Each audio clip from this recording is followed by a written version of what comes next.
We had been already talking about filming in Portland for several years, actually. We talk to several cities every season just to see, who's interested, who wants us to come. Is there infrastructure there that we can work with? Is it too close to another season that feels similar, that kind of thing? There's a lot of pieces involved. Portland is so amazing because it's urban and it's cool and it's artistic and it's hip.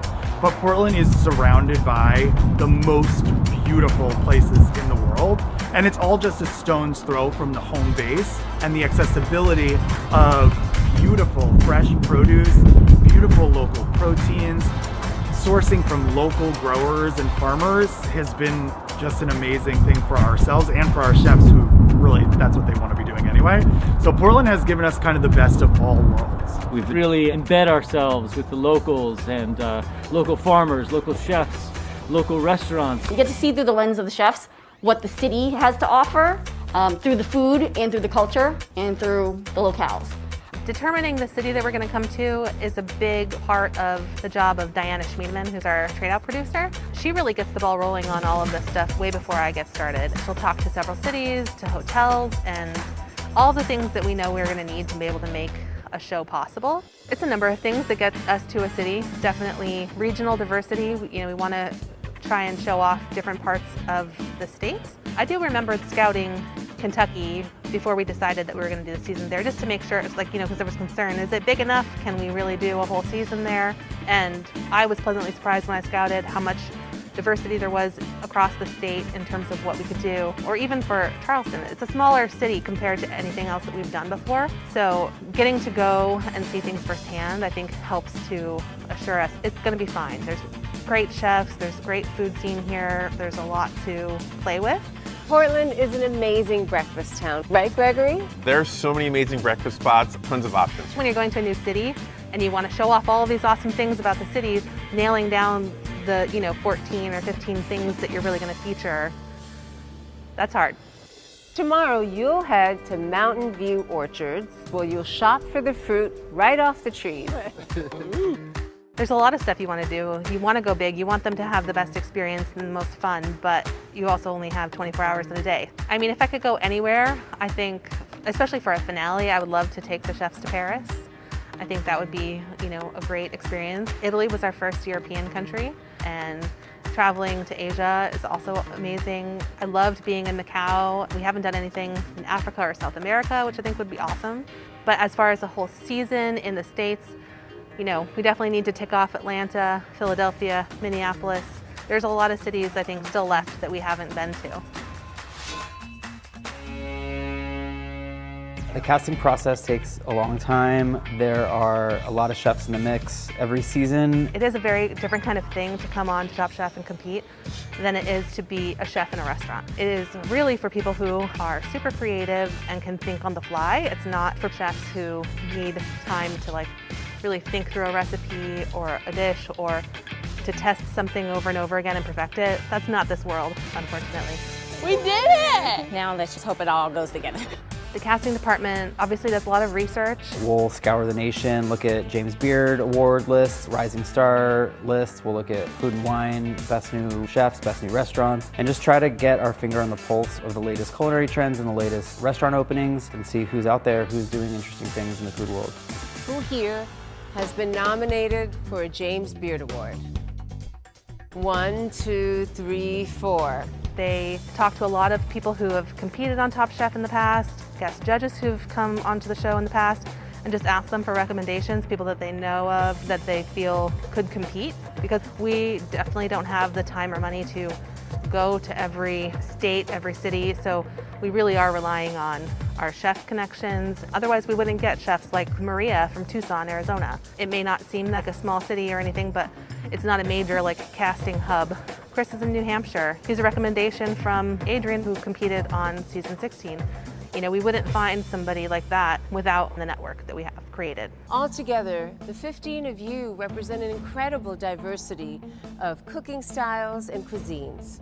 We want chefs from all across the country, different backgrounds, different cuisines. The James Beard Awards has best chef Southeast, best chef Northwest, Northeast, because each part of American cuisine is so different. So we always make sure that we have a really diverse array of cooking styles in each season. Modern French cuisine. I make modern alpine food, Global comfort cuisine. Traditional Japanese. French. West African food. I cook rustic and simple, grandma style. It's pretty clear if someone's right because they get excited when they talk about food. You don't necessarily have to go to a culinary school or know all the latest techniques or names for things, but you can get an idea of the way that people speak about food to know if they can cook and if they know what they're talking about. There's a questionnaire that every chef has to fill out in order to apply for Top Chef. There's a creative question every year that helps qualify what they would do in a challenge. This year asked, what would you do if you were asked to make a velvety dish? If they just say, oh, velvet for me is pouring Greek yogurt on some fruit and that's velvety texture, that's not going to be enough to compete. So there's some little things like that that help us understand what they might do if they participate in Top Chef. We also don't want to bring people on who we think, oh, they're going to go out first. We want people who can compete. And you want all of these chefs to feel like they're on an even playing field and that anybody can take this home. You know, that's the goal. I think what's really wonderful about the show is that it has real world stakes. There's a lot of money on the line. This season it's $250,000. With Top Chef, I try not to even call it a TV show or a show because it feels more than just a TV show. It's not going for the cheap thrills. I consider it a culinary competition. And I hope that it can be regarded and respected among other awards within the culinary world, whether it's James Beard, Food and Wine, you name it. You are Top Chef. I don't even know what to say right now. I'm ready for a cocktail. At the end, the title of Top Chef has a real world meaning, a real world impact. It's a title that I think any chef would love to have and take home to their hometown or city and really be greeted with the accolades that the title provides.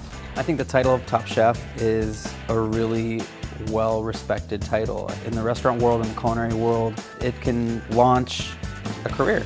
Owner and executive chef of 4 Chicago restaurants. James Beard Award winner and winner of Top Chef Chicago, Stephanie Izard. Hi.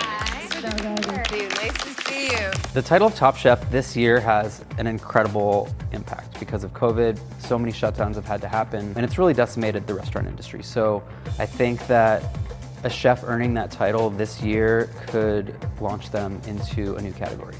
I think the interesting thing about our show is that you don't have to be a winner to be taken seriously. The winner of Top Chef is always, of course, a very, very skilled and amazing chef, but doesn't mean number 2, number 10, or number 15 wasn't just as good. You are Top Chef. Just to be on this show, you have to be a very skilled chef, and that's well known in the food world. And I know that there are Top Chef fans and people who don't even watch the show who will go to restaurants just because the chef there has been on Top Chef and they're known for being a Top Chef contestant. That kind of gives a little stamp of approval in a way that you know this food's probably going to be pretty good because these people came onto the show and they competed, and they don't get onto the show unless they're at a certain level anyway. I'm gonna aim for fan favorite.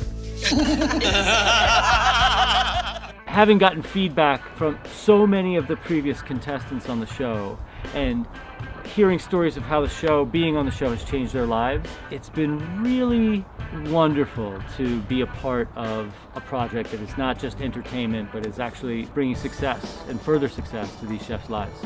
I hope that what we do really tests the limits of what a chef can do and helps push them in ways that breaks boundaries and makes really interesting and unique food.